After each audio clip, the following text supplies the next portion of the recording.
إن الحمد لله نحمده ونستعينه ونستغفره ونستهديه ونعوذ بالله من شرور أنفسنا ومن سيئات أعمالنا من يهده الله فلا مضل له ومن يضلل فلا هادي له أشهد أن لا إله إلا الله وحده لا شريك له وأشهد أن محمدا عبده ورسوله قال الله تعالى في كتابه الكريم يا أيها الذين آمنوا اتقوا الله حق تقاته ولا تموتن إلا وأنتم مسلمون أما بعد. Kita lanjutkan hadis yang ke-65, bab man ahsana fil Islam lam yu'akhadh bima amila fil jahiliyah. Bab orang yang berbuat ihsan, berbuat kebaikan dalam Islam, maka tidak akan diberikan sanksi perbuatan dosa yang ia lakukan di masa jahiliyah.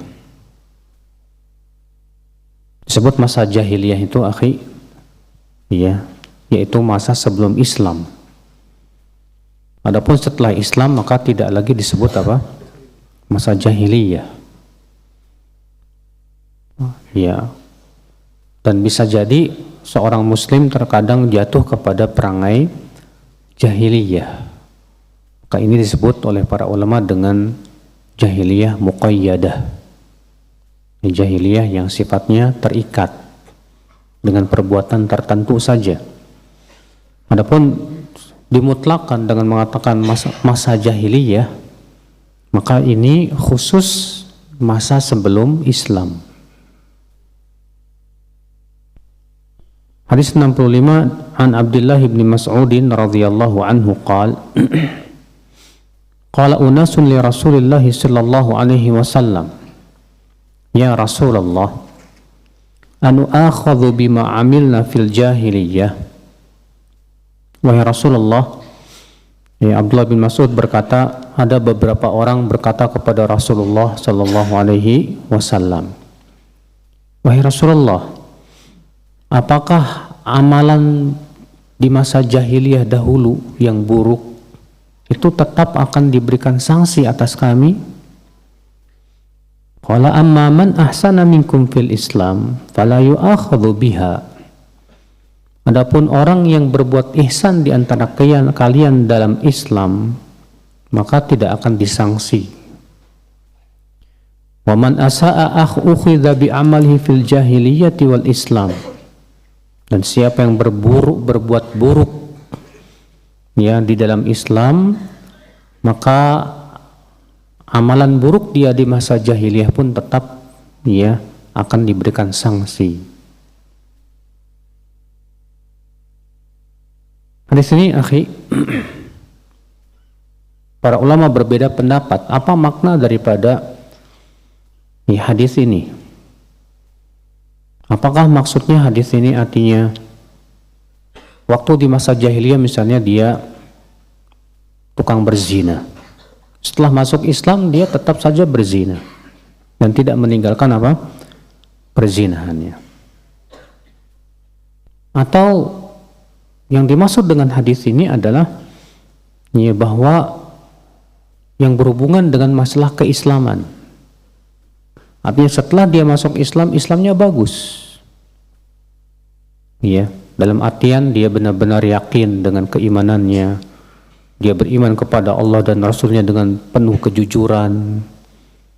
Ya, dia juga menjauhkan kesyirikan dan hal-hal yang bisa membatalkan apa? Keislaman. Kebanyakan para ulama ya seperti Al-Imam Nawawi, demikian pula ini pendapat Syekh Utsaimin dan yang lainnya, yang mengatakan bahwa yang dimaksud dengan hadis ini adalah yaitu orang-orang yang ketika masuk Islam namun keislamannya tidak baik, dalam artian dia hanya memperlihatkan keislaman secara lahiriah saja, tapi dia menyembunyikan kekufuran dalam Islam di hatinya. kekufuran kepada Islam di dalam hatinya, seperti halnya orang-orang siapa? Munafik. Maka orang yang seperti orang munafik ini, ya sama sekali Islam tidak menggugurkan dosa-dosa sebelumnya. Ya. Allahu alam, itu pendapat yang dirojihkan oleh Syekh Utsaimin dan beberapa ulama yang lainnya. Kita masuk bab sibabul muslim fusuqun wa qitaluhu kufrun. Bab mencaci maki seorang muslim adalah kefasikan dan memerangi muslim adalah kekafiran. Hadis 66 an Abdullah bin Mas'ud radhiyallahu anhu qala qala Rasulullah sallallahu alaihi wasallam sibabul muslim fusuqun wa qitaluhu kufrun. Mencaci maki seorang muslim itu kefasikan dan memeranginya adalah kekafiran. Apa yang dimaksud dengan hadis ini, akhi? Ya.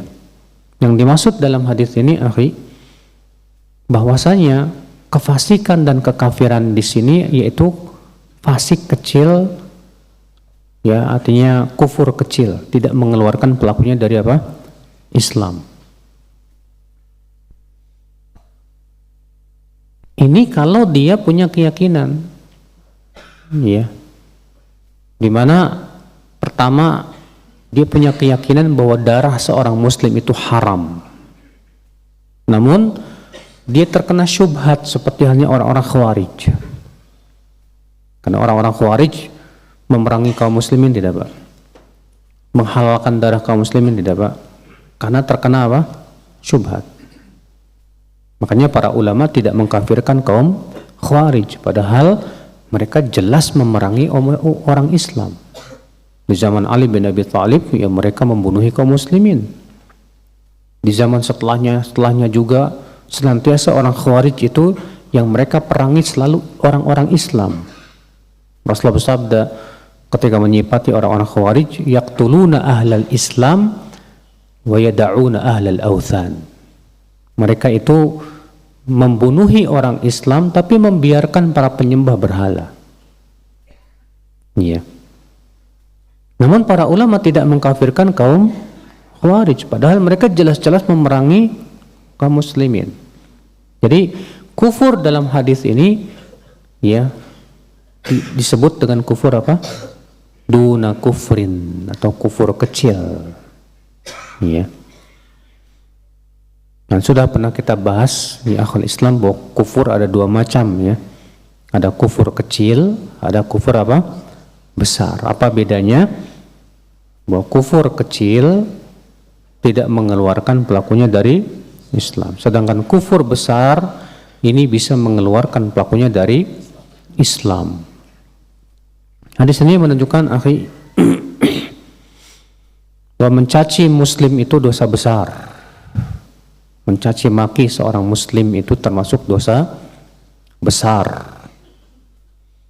Karena Nabi mengatakan sibabul muslim fusuqun. Mencaci maki seorang muslim itu adalah kefasikan. Berarti itu menunjukkan, ya, bahwa mencaci maki seorang muslim hukumnya dosa besar. Ya, masuk padanya membuli. Ya. Hadis ini juga menunjukkan akal Islam bahwa memerangi kaum muslimin termasuk kekafiran. Kalau dia punya keyakinan bahwasanya halal hukumnya memerangi orang Islam, maka dia murtad dari agama Islam. Tapi kalau dia memerangi orang Islam karena terkena syubhat seperti halnya kaum Khawarij, maka yang seperti ini tidak keluar dari Islam, tapi dia ahlul bid'ah, ya, yang diperangi oleh pemerintah Islam. Bab idza ahsana ahadukum islamah fa kullu hasanatin ya'maluha tuktabu bi 'ashri amsalha. Bab apabila seseorang memperbagus Islamnya, maka setiap amalan kebaikan yang ia lakukan ditulis 10 kali lipat. Hadis 67.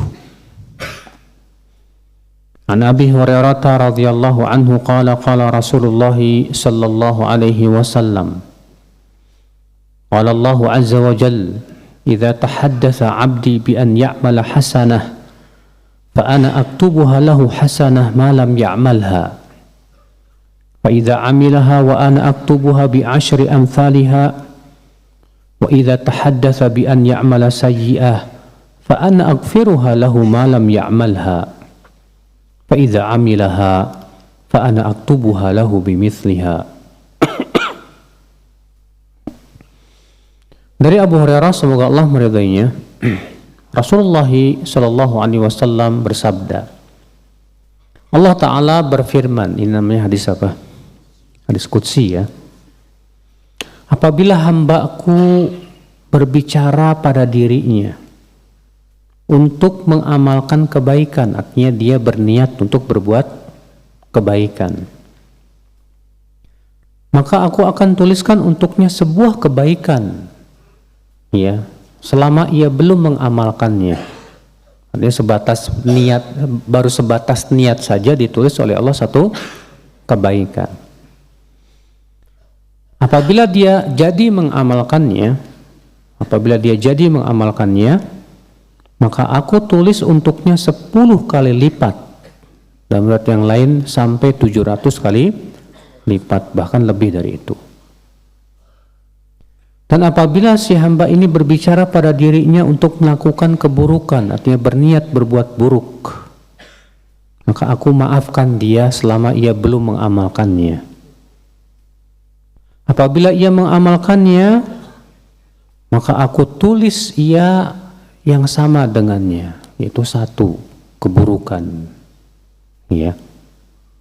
Waqala Rasulullah SAW, dan Rasulullah SAW juga bersabda, qalatil malaikah, para malaikat berkata, Rabbi dzaka abduk yuridu an ya'mala sayyi'ah wa huwa absaru bih, faqala urqubuh fa in 'amilaha faktubuha lahu bimithliha wa in tarakaha faktubuha lahu hasanah innama tarakaha min jarra'i. Berkata malaikat, kata Rasulullah SAW, ya Rabb, itu hambamu dia ingin beramal keburukan, padahal Allah lebih tahu dari malaikat. Maka Allah berfirman, awasi dia. Jika ia jadi mengamalkan perbuatan buruk itu, tulislah yang sama dengannya. Itu satu keburukan. Dan jika ia meninggalkan niat berbuat buruk tersebut, maka tulislah untuk dia satu kebaikan, karena ia tinggalkan perbuatan maksiat itu karena takut kepadaku. Waqala Rasulullah SAW, dan juga Rasulullah SAW bersabda, idza ahsana ahadukum islamah فَكُلُّ حَسَنَةٍ يَعْمَلُهَا تُكْتَبُ بِعَشْرِ أَمْثَالِهَا إِلَى 700 ضِعْفٍ وَكُلُّ سَيِّئَةٍ يَعْمَلُهَا تُكْتَبُ لَهُ بِمِثْلِهَا حَتَّى يَلْقَى اللَّهَ عَزَّ وَجَلَّ. Rasulullah SAW sabda, apabila salah seorang dari kalian memperbagus Islamnya, maka setiap kebaikan yang ia lakukan ditulis 10 kali lipat sampai 700 kali lipat. Dan setiap keburukan yang ia lakukan ditulis sama dengan, yaitu satu keburukan saja, sampai ia bertemu dengan Allah Subhanahu wa ta'ala. Hadis ini akhi menunjukkan yang pertama, yaitu adanya pencatatan amal, dan bahwasanya manusia itu amal-amalnya dicatat. Amal kebaikan dicatat oleh malaikat yang ada di sebelah kanannya, dan amal keburukan dicatat oleh malaikat yang ada di sebelah apa? Kirinya. Namun ya sebagian kita taunya nama malaikat itu apa? Raqib dan Atid. Padahal Raqib dan Atid itu bukan nama, Pak. Raqib, Atid itu tugas. Ya, Raqib artinya mengawasi. Ya, Atid yang mencatat amalan si hamba. Adapun namanya Allah tidak memberitahu, Pak. Ya, siapa nama malaikat pencatat amal manusia? Yang jelas setiap manusia ya disertai oleh dua malaikat yang mencatat amal. Sebelah kanannya mencatat amal kebaikan dan sebelah kirinya mencatat amalan apa? Keburukan. Dan juga disertai oleh malaikat yang ada di depan dan belakangnya yang disebut dengan malaikat muaqibat. Ya Allah firmankan lahu muaqibatum min baini yadayhi wa min khalfihi yahfazunahu min amrillah. Allah memiliki malaikat-malaikat muaqibat yang berada di hadapan dan di belakang dia, di mana malaikat ini tugasnya menjaga anak Adam. Jadi kata Ibnu Hajar, kalau begitu setiap manusia ada 4 malaikat. Iya, satu di kanan, satu di kiri. Ini pencatat amal. Kemudian satu di depan dan satu di belakang, ini malaikat yang menjaga. Iya. Siapa yang mencatat amal? Tentu malaikat. Namun dalam hadis ini disebutkan aku akan catat. Iya. Apabila hambaku berniat berbuat kebaikan, maka aku catat dia. Di sini Allah menisbatkan mencatat kepada dirinya, Pak. Iya, padahal kan yang mencatat itu siapa? Malaikat. Kata para ulama, karena yang menciptakan perbuatan malaikat siapa? Allah. Allah berfirman, wallahu khalaqakum wa ma ta'malun. Allah yang menciptakan kalian dan juga menciptakan perbuatan kalian. Maka yang menciptakan perbuatan malaikat adalah Allah. Maka ya bisa dikatakan Allah mencatat. Ya, karena Allah yang menciptakan perbuatan malaikat. Hadis ini kita ambil faidah ya akhal Islam. Yang kedua, si'atu rahmatillah, yaitu luasnya rahmat Allah Azza wa Jalla kepada hamba-hambanya yang muslim, di mana ya amalan soleh baru niat saja sudah ditulis oleh Allah satu kebaikan, Pak. Dan kalau dia jadi mengamalkannya, Allah tulis 10 sampai berapa? 700. Masya Allah. Itu menunjukkan akan rahmat Allah dan kasih sayangnya. Tapi untuk keburukan, Pak, Allah tuliskan hanya berapa? 1 saja. Masya Allah. Kalau ternyata dia baru niat saja, belum mengamalkan, belum ditulis apa-apa. Kalau dia tidak jadi mengamalkannya, Allah tulis 1 kebaikan buat dia. Bukankah itu menunjukkan akan rahmat Allah dan kasih sayangnya kepada hamba-hambanya? Ya, karena Allah tahu manusia itu tempatnya dosa. Rasulullah bersabda, kullu bani Adam khata'. Setiap anak Adam itu pasti banyak berbuat salah. Maka rahmat Allah subhanahu wa ta'ala dan kasih sayangnya, karena si hamba adalah manusia yang banyak berbuat dosa, ternyata untuk dosa ditulis 1. Tapi untuk amalan soleh ditulis oleh Allah 10 sampai 700 kali lipat. Namun ada enggak orang yang beramal soleh ternyata ditulis oleh Allah kurang dari 10? Ada. Dalam hadis disebutkan, wa inna ahadakum la yansarifu min salati wa ma kutiba lahu illa ushuruhu wa tus'uhu wa thumunuhu ya wa sub'uhu wa thumunu wa sudusuhu wa khumusuhu wa rubu'uhu wa thuluthuhu wa nisfuhu. Kata Rasulullah, ada salah seorang dari kalian setelah selesai sholat hanya ditulis dari pahala 1/10 saja. Ada yang ditulis 1/9, ada yang ditulis 1/8, ada yang ditulis berapa? 1/7, 1/6, 1/5, 1/4, 1/3, setengah. Masya Allah. Ada yang ditulis oleh Allah lebih dari 10 sampai 700 kali lipat. Ya, kenapa bisa terjadi itu? Ya, karena banyak faktor, Pak. Ada 2 orang, dua-duanya sholat tahiyat masjid. Tapi yang satu dapat pahala misalnya 20, yang satu dapat pahala 10. Apa yang bisa Membedakannya banyak, diantaranya keikhlasan. Bisa jadi keikhlasannya beda, yang satu keikhlasannya 100%, yang satu ikhlasnya 90%. Di antaranya kekhusyuan. Yang satu khusyuk, Masya Allah. Tapi yang satu tidak khusyuk, mikirkan ke sana kemari. Ya. Banyak faktor akal Islam yang menyebabkan ya pahala itu berbeda. Beda hanya Allah yang Maha tahu. Ya. Hadis ini akal Islam kita ambil faidah yang ketiga. Dari hadis ini kita ambil faidah bahwa niat seorang mukmin itu lebih baik daripada amalnya. Niat seorang mukmin itu lebih baik daripada apa? Amalnya. Kenapa demikian? Pertama, karena sebatas niat saja sudah dapat pahala. Belum beramal dia, baru niat aja. Saya berniat besok mau ya bersedekah, baru berniat aja udah dikasih satu pahala, Masya Allah. Bagaimana kalau misalnya kita memperbanyak niat-niat kebaikan, Masya Allah. Iya.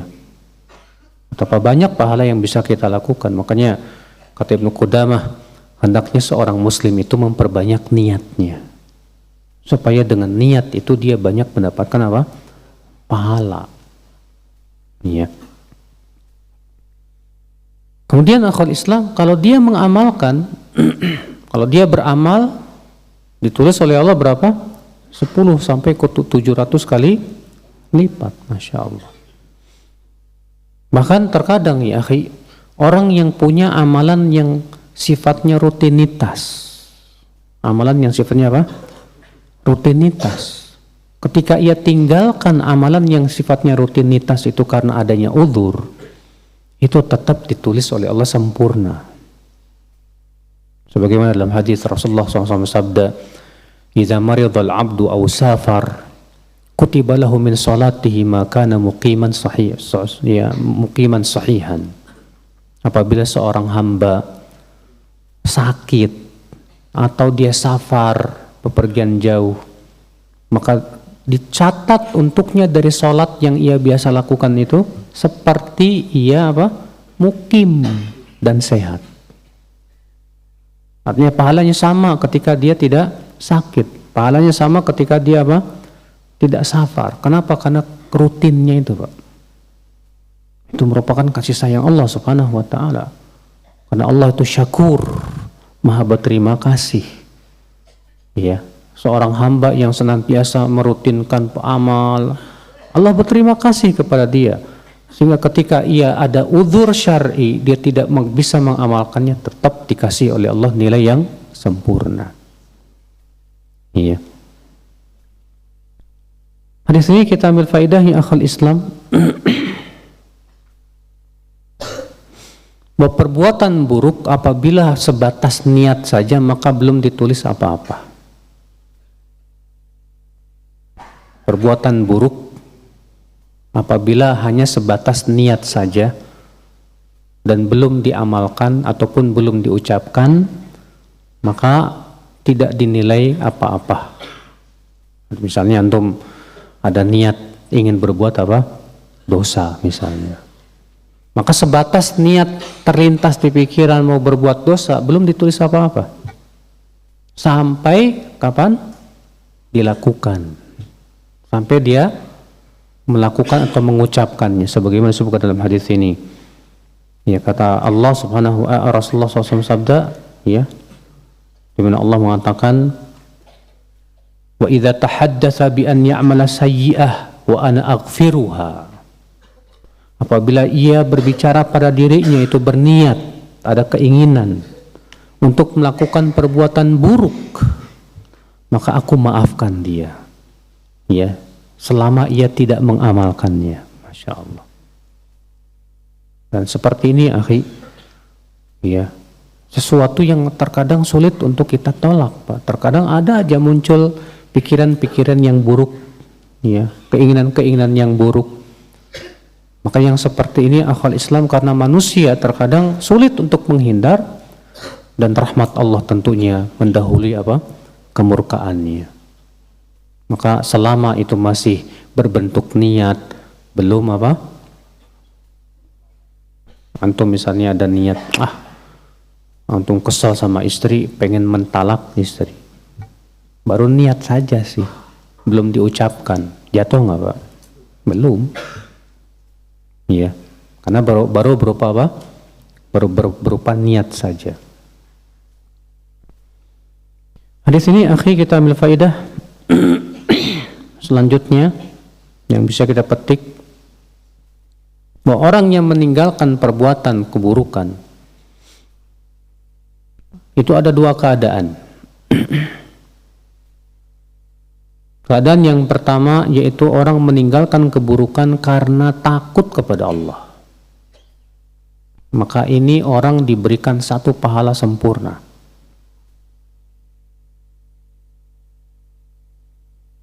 Keadaan yang kedua, orang yang meninggalkan keburukan bukan karena takut kepada Allah. Bukan karena takut kepada Allah Azza wa Jalla.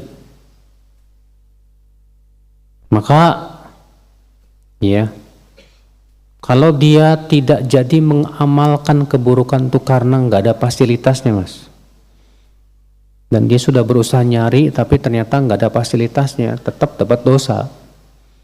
Seperti misalnya ada orang mau berzina, kemudian dia udah nyari pelacur nggak ketemu, akhirnya nggak jadi apa? Berzina. Maka yang seperti ini kata para ulama tetap diberikan apa? Dosa akibat apa namanya? Ya, usahanya tersebut. Tapi kalau misalnya dia dia meninggalkan dosa tersebut bukan karena Allah, tapi cuma malas saja, dia nggak jadi.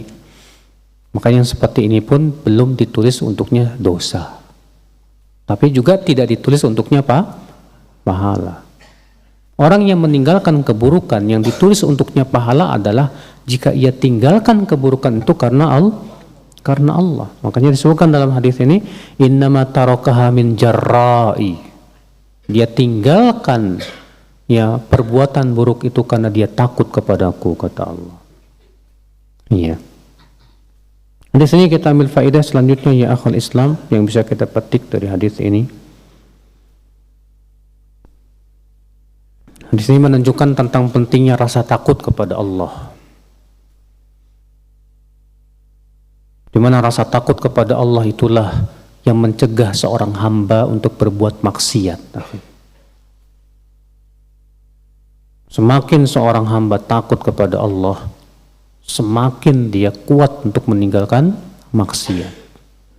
Tapi semakin kurang takutnya kepada Allah, semakin lemah dia, dan semakin berani untuk berbuat maksiat. Bahkan terkadang ada orang yang di depan orang kelihatan takwa, tapi ketika sendirian tidak ada takwanya, Pak.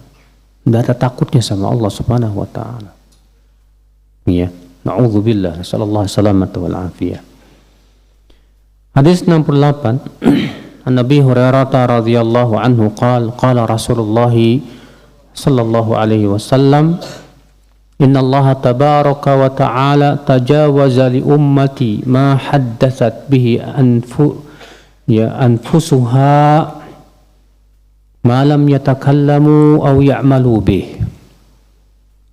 Sesungguhnya Allah tabaraka wa ta'ala memaafkan untuk umatku apa-apa yang dibicarakan pada dirinya selama belum diucapkan dan belum diamalkan. Ya, kata Rasulullah, Allah memaafkan untuk umatku apa-apa yang dibicarakan pada dirinya selama belum diucapkan dan belum diamalkan.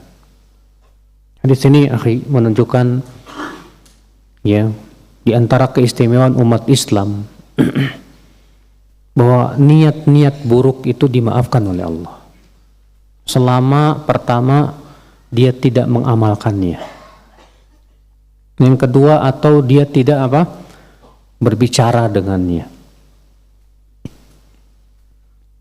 Namun tentunya akhi, ini berhubungan dengan masalah niat untuk melakukan perbuatan atau mengucapkan sesuatu.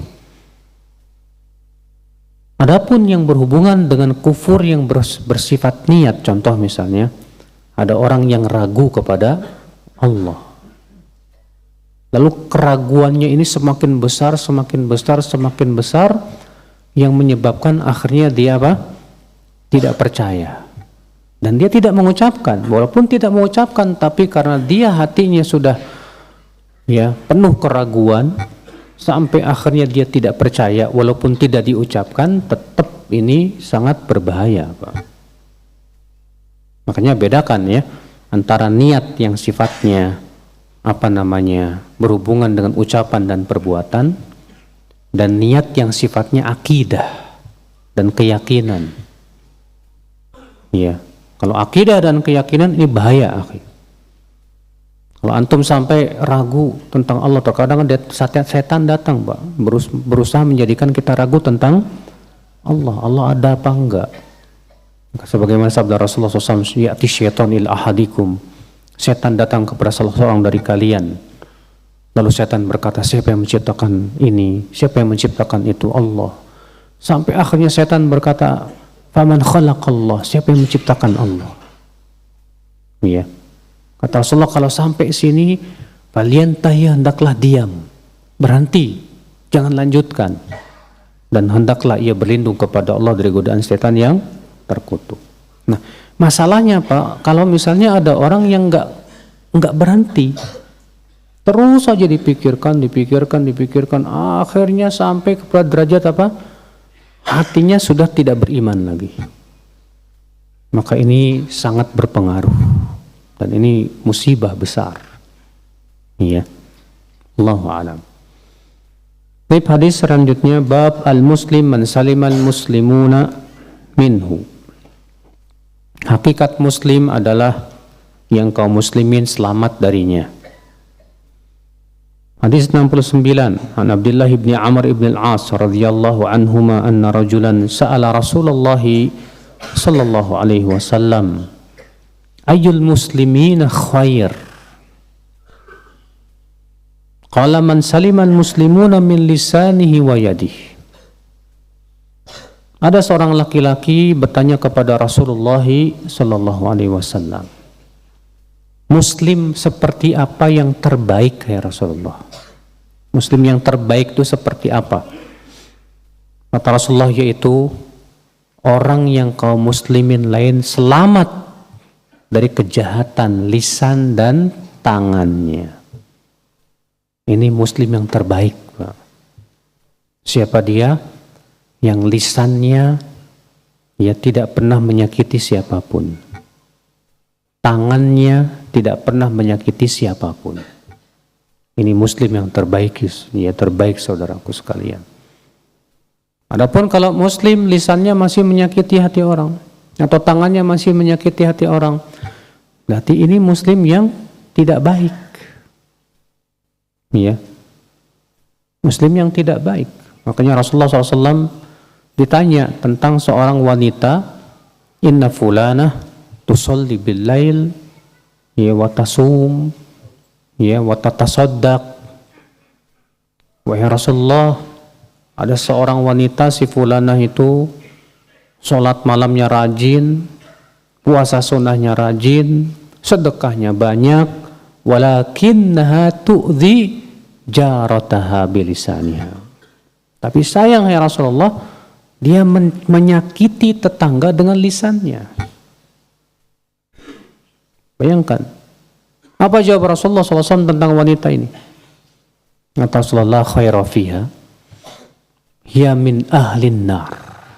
Tidak ada kebaikannya wanita itu, dia termasuk penduduk api neraka. Bayangkan saudaraku. Kemudian dikatakan lagi, yang satu lagi ya Rasulullah, dia sholat malamnya jarang, sholat sunnahnya jarang, puasa sunnahnya jarang, sedekahnya juga nggak banyak, tapi dia nggak pernah menyakiti hati siapapun. Kata Rasulullah, hiya min ahlil jannah, dia penduduk surga. Maka perhatikan ya akhwal Islam, ya, bahwa kita akan sampai kepada derajat muslim yang baik kalau lisan dan tangan kita tidak pernah menyakiti siapapun. Betapa banyak di antara kita yang jempolnya menyakiti orang, Pak, di Facebook. Iya, di media sosial, komentar-komentarnya nyakitin hati, membuli dan yang lainnya. Lisannya diem, tapi jempolnya main. Ya, seperti ini sama aja ya akhwal Islam. Berarti dia menyakiti seorang muslim. Karena yang harus kita pahami bahwa menyakiti seorang muslim itu termasuk dosa besar. Sebagaimana dalam hadis yang sudah kita sebutkan tadi, sibabul muslim fusukun, mencaci maki seorang muslim apa? Kefasikan ya. Karena seorang muslim itu akhi, ya, sangat berharga di mata Allah. Seorang muslim itu akhi harus betul-betul kita pelihara perasaannya, baik di hadapannya maupun di belakangnya. Di hadapannya kita dilarang untuk mengucapkan kata-kata yang menyakiti hatinya. Di belakangnya kita dilarang untuk menggibahnya. Ya, besar ya akhi kehormatan seorang muslim di sisi Allah Subhanahu wa ta'ala. Kecuali kalau si muslim ini melakukan perbuatan-perbuatan yang memperbolehkan kita untuk menggibahnya, nggak masalah. Iya, akhwal Islam. Kita lanjutkan bab man amila ya birran fil jahiliyah thumma aslam. Bab orang yang melakukan kebaikan di masa jahiliyah kemudian masuk Islam. Artinya ketika dia sebelum masuk Islam, Pak, dia banyak berbuat baik, Pak. Ya. Nah, kemudian dia masuk Islam. Nah, amalan kebaikan masa jahiliyahnya ini gimana nih? Ditulis apa enggak nih? Iya. Kalau tadi kan kebalikannya. Dulu dia berbuat buruk di masa Islam. Ya, kemudian setelah Islam, ya, bagaimana keadaannya? Apakah perbuatan buruknya itu digugurkan atau tidak? Dan sudah kita sebutkan bahwa Islam itu menggugurkan dosa-dosa sebelum Islam. An Urwah ibn Zubair an Hakim ibn Hizam akhbarahu annahu qala li Rasulillah sallallahu alaihi wasallam ara'aita umuran kuntu atahannathu biha fil jahiliyah min sadaqatin aw ataqatin aw silati rahmin afiha ajrun faqala lahu Rasulullah sallallahu alaihi wasallam aslamta ala ma aslamta min khairin. Dari Urwah ibn Zubair bahwa Hakim bin Hizam mengabarkannya bahwasanya ia berkata kepada Rasulullah sallallahu alaihi wasallam, bagaimana pendapatmu hai Rasulullah tentang amalan-amalan dahulu yang aku lakukan di masa jahiliyah berupa sedekah, memerdekakan hamba sahaya, menyambung silaturahim. Apakah aku dapat pahalanya?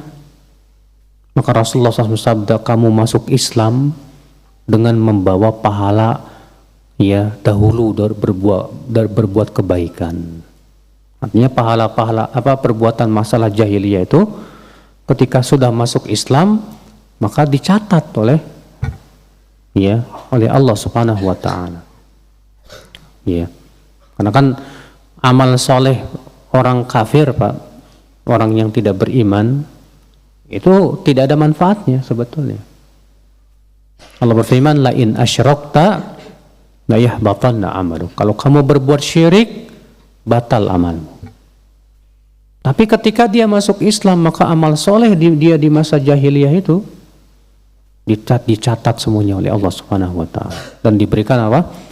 Pahala, Masya Allah.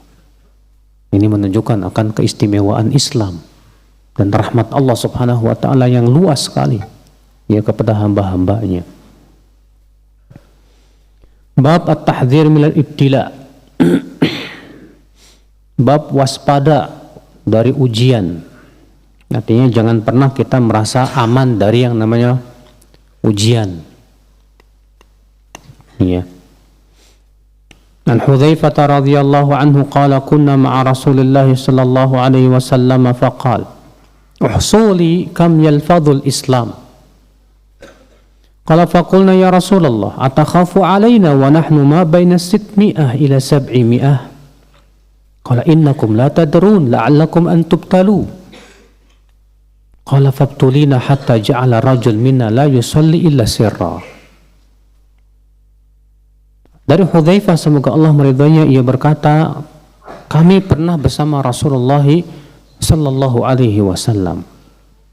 Kemudian Rasulullah bersabda, coba hitung berapa orang yang mengucapkan Islam.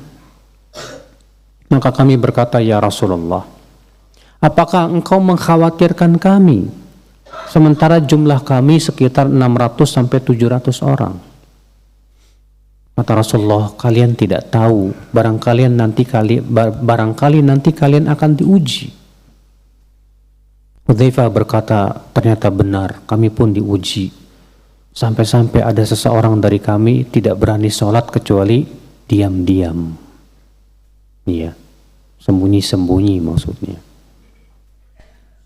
Di sini akhi, kita ambil faidah yang pertama.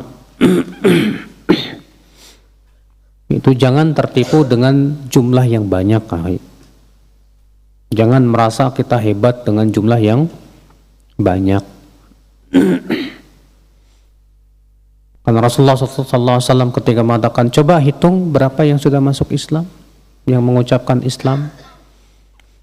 Kata mereka, ya Rasulullah, apakah engkau mengkhawatirkan kami, ya Rasulullah? Sementara jumlah kita banyak, ya Rasulullah, 600 sampai 700. Dalam satu riwayat yang lain 1000.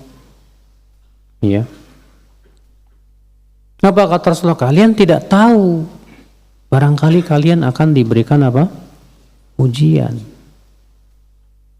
Maka ini memberikan kepada kita pesan, Pak. Jangan pernah tertipu dengan jumlah yang banyak. Ya. Di perang Hunain saja Allah timpakan kepada kaum muslimin kekalahan, Pak. Ya. Di putaran pertama dari perang itu, sehingga Allah abadikan. Ternyata sebab utama kaum muslimin kalah kenapa, Pak? Merasa bangga dengan jumlah yang banyak. Allah mengatakan, laqad nasarakumullah fi mawatin katsirati wa yauma Hunain id a'jabatkum kathratukum falam tughni ankum syai'a. Sungguh Allah telah menolong kalian di tempat yang banyak, yaitu terutama di perang Hunain. Ingatlah saat itu kalian merasa bangga dengan jumlah kalian yang banyak. Disebutkan dalam riwayat, ya, di antara mereka ada yang berkata begini, Pak, lan nuglab min qillah, kita tidak mungkin kalah karena musuh kita sedikit. Karena saat itu kaum muslimin pasukannya berjumlah 12.000 orang. Sedangkan pasukan Hawazin hanya 4.000. Sehingga kaum muslimin jumlahnya 3 kali lipat. Ya. Akhirnya apa? Sebagian kaum muslimin, enggak semuanya, Pak, sebagian saja merasa mengatakan lan nuglab min qillah, enggak mungkin kita kalah. Mereka sedikit, kita banyak. Maka Allah ingin memberikan pelajaran kepada kaum muslimin. Jangan sampai, ya, mengandalkan banyaknya apa? Jumlah. Jangan sampai mengandalkan kekuatan, ya, dan kuantitas. Tidak. Nggak ada manfaatnya di sisi Allah. Karena yang memberikan kemenangan itu siapa? Allah Azza wa Jalla. Maka dijadikan, ya akhwal Islam, ya, kaum muslimin di awal pertama perang itu, fadaqat 'alaikumul ardu bima rahubat, maka bumi yang luas itu menjadi sempit atas kalian.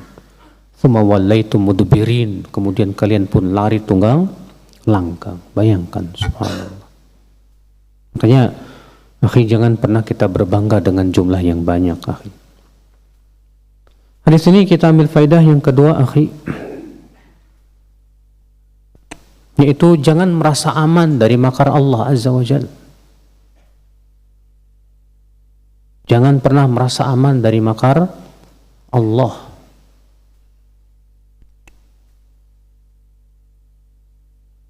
Karena kita tidak tahu akibat perbuatan kita tersebut, bisa jadi Allah berikan makar kepada kita, yang akhirnya kita rugi. Ya. Hadis ini menunjukkan juga ya akal Islam yang bisa kita petik dari hadis ini, yaitu bahwasannya terkadang seorang muslim itu ditimpa dan diuji oleh Allah dalam agamanya. Dan ini musibah yang sangat berat, Pak. Musibah yang menimpa agama seseorang itu lebih berat daripada musibah yang menimpa apa? Dunia. Makanya Rasulullah berdoa, wala taj'al musibatana fi dinina. Ya Allah, jangan engkau jadikan musibah itu menimpa agama kami. Kalau musibah dunia, ya menggugurkan dosa. Antum dikasih sakit, antum diberikan kesusahan rezeki, antum diberikan ya musibah kehilangan harta, anak dan yang lainnya. Itu semua hakikatnya menggugurkan apa? Dosa. Tapi hakikat musibah yang benar-benar hakiki itu musibah yang bisa merusak agama, ya. Nah, itu yang sangat dikhawatirkan oleh Rasulullah Sallallahu Alaihi Wasallam. Makanya jangan pernah kita merasa bahwa iman kita sudah hebat. Ya, insya Allah iman saya sudah hebat, nggak mungkin terpengaruh. Ternyata apa yang terjadi gara-gara itu Allah berikan kepada kita Bapak musibah, ya, yang menimpa agama. Ada ikhwan merasa imannya kuat, nggak bakalan terpengaruh sama akhwat. Akhirnya chattingan sama apa? Akhwat. Karena dia merasa pede dengan imannya, tahu-tahu apa Pak? Terkena makar Allah. Akhirnya apa? Hatinya terfitnah oleh akhwat. Akhirnya apa? Karena menganggap remeh, chattingan, lama jatuh kepada apa? Perbuatan maksiat. Na'udzubillah, nasallallahu salamata wal afiyah. Makanya jangan pernah kita merasa apa? Aman. Jangan, ya. Ya, demikian wabillahi taufik. Assalamualaikum warahmatullahi wabarakatuh.